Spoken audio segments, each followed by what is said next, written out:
Vous connaissez les recettes de gaufres sucrés? Pourquoi ne pas changer? Lagrange vous propose une recette de gaufres salées. Gaufres à la fleur de courgette, enchoyade et sa salade. Pour cette recette, il vous faut 300 g de farine, 30 cl de lait, 3 œufs, un sachet et demi de levure chimique, 2 petites cuillères à café de sel, 50 g de beurre, 4 tours de moulin à poivre et 120 g de fleurs de courgette. Étape 1, passons à la préparation de la pâte. Nous allons placer tous les ingrédients dans le saladier.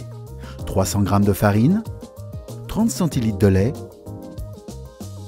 3 œufs, mélangez délicatement puis ajoutez un sachet et demi de levure, 2 cuillères à café de sel, 4 tours de moulin à poivre, mélangez toujours bien afin d'éviter les grumeaux. Et pour finir, ajoutez les 120 g de fleurs de courgette préalablement hachées. Nous avons réalisé cette recette avec un fouet, mais n'hésitez pas à utiliser votre robot pour un mélange encore plus homogène. Maintenant, il ne vous reste plus qu'à laisser votre pâte reposer pendant 12 heures. Et oui, il faut être patient. Étape 2. Réalisons désormais notre enchoyade. Vous aurez besoin de 75 g de filet d'anchois, une cuillère à café de vinaigre de vin, 5 cl d'huile d'olive, une gousse d'ail, des herbes de Provence, du poivre du moulin. Commencez par dessaler les anchois en les passant sous un filet d'eau pendant quelques minutes.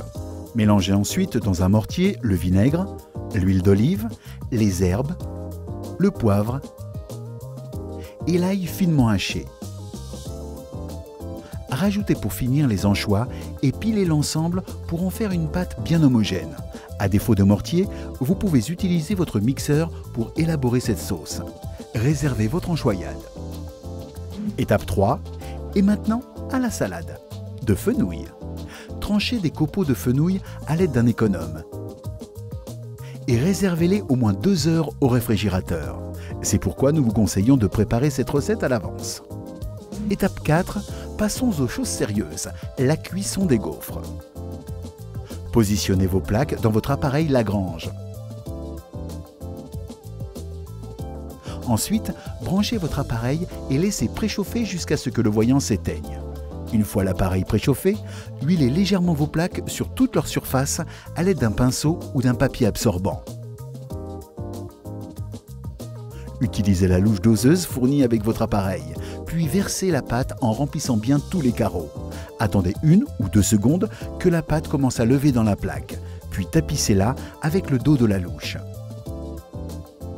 Fermez l'appareil jusqu'au verrouillage. Dès que le voyant s'éteint, vos gaufres sont prêtes. Étape 5, le dressage. Pour une recette encore plus originale, utilisez le côté lisse de la gaufre. Modelez une quenelle d'enchoyade à l'aide de 2 grandes cuillères.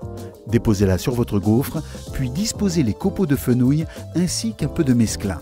Arrosez d'un filet d'huile d'olive, votre gaufre est prête. Quelques petites astuces. Vous ne maîtrisez pas l'art de la quenelle?